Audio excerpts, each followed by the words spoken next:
இன்னைக்கு நம்ம வந்து பாத்தீங்கன்னா மஸ்கிட்டோ பேட். இது பாத்தீங்கன்னா நிறைய பேர் வீட்டுல வந்து மஸ்கிட்டோ பேட் வாங்குவோம். ஒரு மாசம் கூட வந்து ஒழுங்கா தாங்காது. உடனே போயிடுது. அடுத்த பேட் வாங்குவோம், அதுவும் போயிடுது. இது எதனால அப்படின்னு பார்த்தீங்கன்னா நம்ம வந்து இதை பத்தி சர்வீஸ் பண்றதையும் பத்தி பார்ப்போம். இது எதனால ஆகுதுன்றதையும் பத்தி பார்ப்போம். இப்ப பாத்தீங்கன்னா நிறைய பேர் என்ன பண்ணுவாங்கன்னா மஸ்கிட்டோ பேட் வாங்கியிருப்போம், நம்ம யூஸ் பண்ணுவோம், டம்முன்னு போட்டு அதுலயும் அடிப்போம். அப்போ பாத்தீங்கன்னா இந்த மாதிரி போயிட்டு ஒரு ஒன்னு ஒட்டிக்கும். அதனாலயும் ஒரு பேட் வந்து கம்ப்ளைண்ட் ஆகும். இது போயிட்டு இந்த சின்ன வேலை போய் இதுக்குள்ள போய் ஒட்டிக்கும். ஓகேவா? அதே மாதிரி இந்த பேட் வாங்கும் போது வந்து சில விஷயங்களை பார்க்கணும். எப்படின்னா இந்த இதோட தரம் இது பாத்தீங்கன்னா சிலது வந்து நல்லா, இது பாத்தீங்கன்னா ஓரளவுக்கு நல்லா ஸ்ட்ராங்கா இருக்கு. சிலது பாத்தீங்கன்னா அப்படி தொட்டு அழுத்தினாவே சல்லுன்னு உள்ள போயிடும். அந்த மாதிரி இது வந்து மெஸ் வலை உள்ளது வந்து ரொம்ப கஷ்டம். அதே மாதிரி வந்து சில சின்ன கொசுவெல்லாம் வந்து அடிக்க முடியல அப்படின்னு பாத்தீங்கன்னா அந்த சின்ன உள்ள இருக்கிற கண்ணி வந்து ரொம்ப சின்னதா இருந்தாதான் அந்த இதெல்லாம் கரெக்டா அடிக்க முடியும். அந்தவையும் பார்க்கணும். சரிங்களா? ஃபர்ஸ்ட் வந்து இதுல என்னென்ன வகையில பிரச்சனை எப்படி நம்ம சொல்றோம் அப்படின்னா, இப்ப மஸ்கிட்டோ பேட் பாத்தீங்கன்னா நிறைய பேர் பாத்தீங்கன்னா ஆன் பண்ணிட்டு அழுத்தி பிடிச்சிட்டே இருப்பாங்க. கொசு வந்து ஒன்ஸ் செத்துரும், ஆனா அது உள்ள போய் அப்படியே நிற்கும், அப்படியே எரிஞ்சு முடிகிற வரைக்கும். அது மாதிரி பண்ணும்போது பாத்தீங்கன்னா உள்ளுக்குள்ள இருக்கிற டிரான்சிஸ்டர் இந்த மாதிரி சில பொருள் எல்லாம் பாத்தீங்கன்னா இதாயிடும், வீணா போயிடும். அந்த மாதிரி பண்ணாம ஒன்ஸ் அடிச்சிட்டோம்னா இந்த மாதிரி ஏதாவது ஒரு பிரஷ் எடுத்துட்டு அப்படியே வச்சு கிளீன் பண்ணிடணும் கொஞ்ச நேரத்துக்கு ஒரு டைம். அதே மாதிரி ரெண்டாவது இன்னொரு சில பேர் வந்து பாத்தீங்கன்னா யூஸ் பண்ணிட்டு அப்படியே தூக்கி ஒரு மூலையில போட்டு சார்ஜ் ஒழுங்கா போட மாட்டாங்க. அதனால சார்ஜ் இதாயிடும். இன்னும் சில பேர் என்ன பண்ணுவோம்னா நம்ம போயிட்டு சார்ஜை போட்டு அப்படியே போட்டுரும். அது பாத்தீங்கன்னா ரொம்ப நேரம் சார்ஜ் ஆகி அதுக்குள்ள இருக்கிற பேட்டரி, இந்த மாதிரி ஒரு பேட்டரி இருக்கும் அதுக்குள்ள, இந்த பேட்டரி பாத்தீங்கன்னா அப்படியே உப்பித்தோ பெருசாயிடும். அந்த பேட்டரி வந்து ஒழுங்கா நிக்காது சார்ஜ். இந்த மாதிரி பல பிரச்சனைகள் வருது. இதுக்கெல்லாம் மெயினா நம்ம வந்து ஒரு மெயின்டைன் பண்ண தெரியல. அதை எப்படி மெயின்டைன் பண்ணா, ஃபர்ஸ்ட் வந்து போயிட்டு செவரு இந்த மாதிரி இதுல போட்டு டப்புன்னு அடிக்கக்கூடாது. அது மாதிரி அடிக்கும் போது இந்த மாதிரி பிளாஸ்டிக் இந்த இதோட சேர்ந்து வலை போய் முட்டிச்சுன்னா அது வந்து போயிட்டு ஷார்ட் ஆயிடுச்சுன்னா கொசு பேட் வந்து வேலை செய்யாத மாதிரி இருக்கும். அதை வந்து நம்ம வந்து அதை எப்படி சர்வீஸ் பண்றதையும் பின்னாடி வர பார்ப்போம். இப்ப வந்து அந்த மாதிரி நடந்துருச்சுன்னா உடனே வந்து நம்ம லைட்டா வந்து இதை ரிமூவ் பண்ணி எடுக்கணும். ஆனா இதெல்லாம் செய்யறதுக்கு பாதுகாப்பா நம்ம என்ன பண்ணணும், கொசு பேட் இது பண்றோம்னா செவரு இருக்குன்னா செவரை ஒட்டி இப்படி போகும்போது கொஞ்சம் பொறுமையா கொண்டு போய் அடிக்கணும்.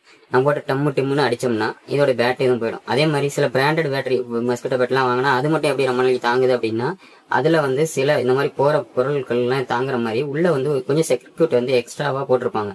அதனால பாத்தீங்கன்னா அதை வந்து சேஃப்டி பண்ணும். அதே மாதிரி அந்த இதெல்லாம் பிராண்டட் இதெல்லாம் பாத்தீங்கன்னா இந்த மாதிரி பேட்டரி இது வந்து லெட் ஆசிட் பேட்டரி, அதுல பாத்தீங்கன்னா லித்தியம் அயான் பேட்டரிஸ் அப்படின்ற பேட்டரி வந்து யூஸ் பண்ணுவாங்க. அதனால பாத்தீங்கன்னா வந்து அது ரொம்ப நாளைக்கு வந்து இதாக்குள்ள பாத்தீங்கன்னா என்னென்ன பொருள் இருக்கு. ஃபர்ஸ்ட் பாத்தீங்கன்னா இந்த பேட்டரில இந்த மாதிரி ஒரு பேட்டரி இருக்கு, நம்ம மேலே நம்ம காட்டணும்ல அந்த மாதிரி ஒரு பேட்டரி. நெக்ஸ்ட் வந்து ஓபன் இந்த இதை வந்து ஓபன் ஒரு சுவிட்ச் இருக்கு, இதான் நம்ம பிரஸ் பண்ற சுவிட்ச். சரிங்களா? இந்த சுவிட்ச் இதுக்குள்ள பாத்தீங்கன்னா இப்ப வந்து நம்ம பொருளை வந்து ஒரு பொருளை வந்து இது பண்ணிட்டே இருக்கு. நிறைய இந்த மஸ்கிட்டோ பேட் அப்படியே போய் மஸ்கிட்டோ எல்லாம் உள்ள உட்காந்துருக்குன்னு வச்சுக்கோங்க வலைக்குள்ள. அப்ப வந்து இந்த பொருளும் போறதுக்கு நிறைய சான்ஸ் இருக்கு. இந்த கெப்பாசிட்டர் வந்து அவ்வளவு போகாது, இது ரெண்டும் போறதுக்கு அதிகம் சான்ஸ் இருக்கு. என்னன்னா நம்ம மஸ்கிட்டோ அதுக்குதான் நம்ம இந்த மாதிரி பிரஷ் வச்சு அப்ப கொஞ்சம் ஒரு 10-20 நிறைய மஸ்கிட்டோ அடிச்சிட்டோம்னா உடனே ஃப்ரீயா விட்டுட்டு இதை இது பண்ணி நல்லா கிளீன் பண்ணிட்டு அடுத்தது பண்ணணும். ஓகேங்களா? இது பாத்தீங்கன்னா இந்த டிரான்சிஸ்டர் பாத்தீங்கன்னா D882 சொல்லி ஒரு டிரான்சிஸ்டர். சரிங்களா? இந்த மாதிரி டிரான்சிஸ்டரை வந்து நம்ம இருக்கிற ஷேப்லயே எடுத்து இதுக்கு சால்டரிங் பண்ணி, உங்களுக்கு சால்டரிங் பண்ண தெரிஞ்சதுன்னா அதை எடுத்துட்டு அந்த டிரான்சிஸ்டரை மாத்தினீங்கன்னா, இந்த டிரான்சிஸ்டர் போயிடுச்சுன்னா எப்படி இருக்குன்னா சுத்தமா வெடிக்கவே வெடிக்காது. லைட் மட்டும் பட்டன் அழுத்தணும்னா எரியும். சரிங்களா?